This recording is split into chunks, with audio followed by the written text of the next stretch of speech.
All right, everybody. So, if you've watched my first two reviews, did the in-depth sniff and review on Tomato Vine, Honey and Tangerine, as well as the entire sort of fresh-picked Spring Test 2017 collection.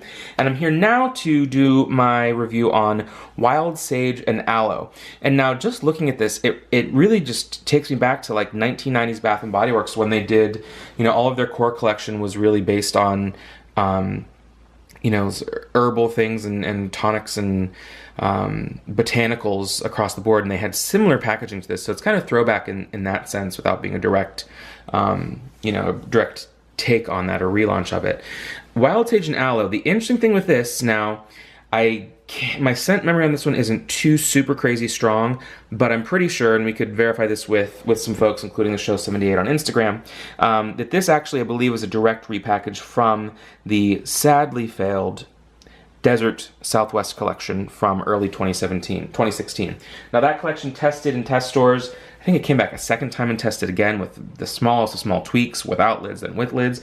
Across the board, 7 or 8, highly conceptual, highly fragranced, really interesting, non-repackaged, kind of amazing blends, which of course couldn't go wide because the basic bitches just wouldn't be able to handle it and would not like it. However, I purchased just one of them, and that's because it was shortly after I moved to Virginia, and it was probably, early August. I was ready to go full on fall at that point, and these fragrances were either neutral seasons or leaning to sort of summer or even spring in some ways, since it had originally tested in probably, I think, early spring of 2016. So I wasn't trying to buy 10 of them and then sit on them, for the next year before burning them, because I'm trying to limit myself these days. But the one that I did purchase, which I've got around here somewhere, and I loved everything about the labels. Just everything was so great. They're going to come back probably at the semi-annual sale for a deep discount, and I may have to grab some more because they're great stuff. So right here, this is the only one I grabbed. I did a review on this a couple months back. You can check it out. This was Adobe Sunset. They all had the varying levels of the frosted glass. They had cohesive labels here. You've seen this label. This is what pisses me off, which again, it's a candle, who cares, but it still pisses me off.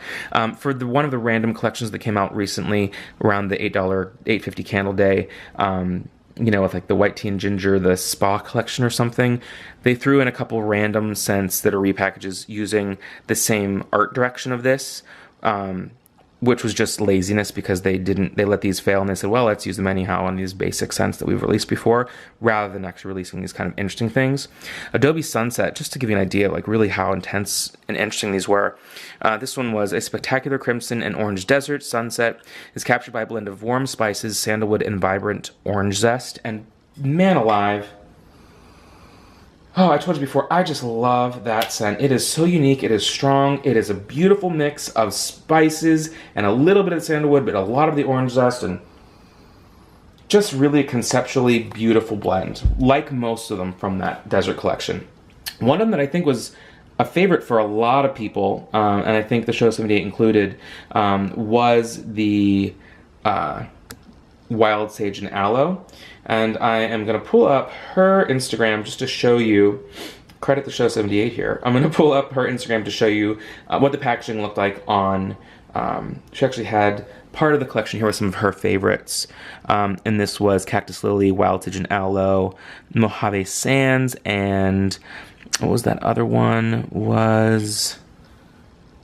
Goodness, Desert Rain. They were all really nice, and yeah, I'll stop. But anyhow, Wild Sage and Aloe was one of them, and a lot of people loved that one.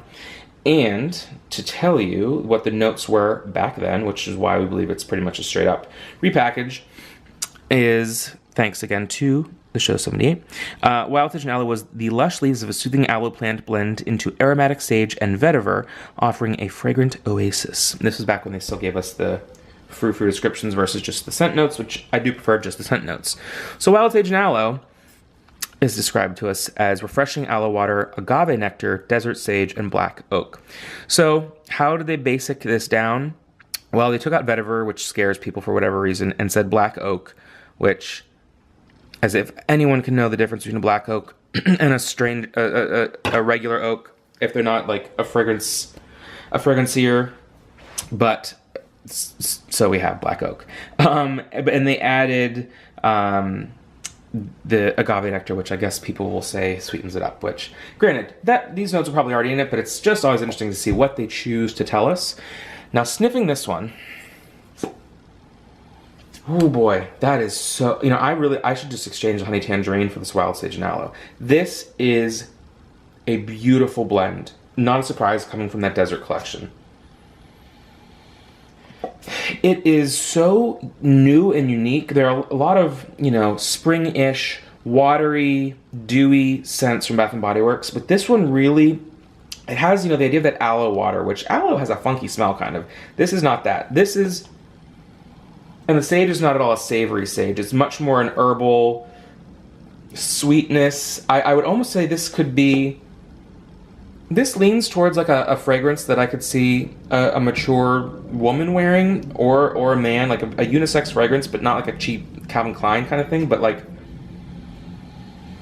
a real nuance. There's so many layers to that, because it's, at one time, it is sweet, but it has also got a little hit of an astringency to it, a little bit of herbal laying in the background, and a definite sweetness, which they say the agave nectar, I feel like there's got to be a little bit of some sort of citrus in here.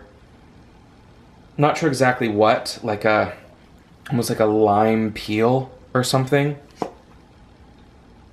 And it is the tiniest bit powdery, which I suppose could be the black oak, could be the vetiver, brings a real depth to it. But there's so much depth, and this is a true nuanced candle with multiple layers. I'd love to see the true fragrance notes. There's got to be 10, 12 things in here.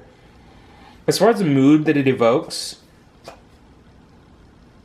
this is one of those non-seasonal ones to me. You could kind of burn it almost year-round. You could do it in early spring all the way through summer.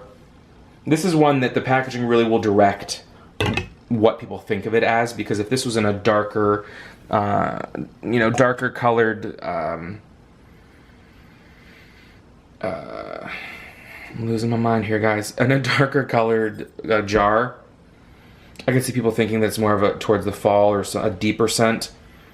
They kind of brighten it up with this whimsical, frilly font, script font, and the light green jar. But it's, no joke, this is strong. There's a pungency to this, which comes from, again, you're talking aloe and sage, talking herbals and botanicals, and it's funny, the reason I also actually got out this Adobe Sunset is because I do find some similarities between the two, which is interesting because they did come from the same collection, where there's obviously a fresher, more astringent note to the Wild Sage and Aloe, but they share a similar base as far as, you know, there's sandalwood in the one, there's oak, vetiver, something in the other, and they definitely share a similar, like a warm citrus, which again, it's hard for me to place exactly, but kind of a warm citrus in there. Obviously the Adobe Sunset one is much, much warmer and softer, whereas there's that freshness to the Wild Sage and Aloe, which makes sense with the, you know, the aloe water. I really, really love that. I think I would really commend them if they would bring out something like the Desert Collection, because there's so much interesting stuff going on there. They haven't, they probably won't, but happy to see that one of the more popular scents from that collection has made it to this and will likely go wide. I think it would be a big bummer if they stuck with just the true basics from this collection, but time will tell. So that's pretty much all I have to say with the Fresh Picked collection here. Next up, I'm going to do my review on, I actually only purchased 2 other candles from the spring test collections. I did a transaction of 6 candles that day, a blend of swaps from the 850 day, as well as buying a couple of new ones, but I actually got 5 test candles, and then I got a chestnut and clove from the throwback holiday collection in the blue wax, just because I'm smelling it now. I just friggin' love that scent so much. I'm so happy it was back a lot recently. But so stay tuned for the next review, which will be on the 2 candles from the White Barn Core collection, and then we'll call it a day. Thanks for watching.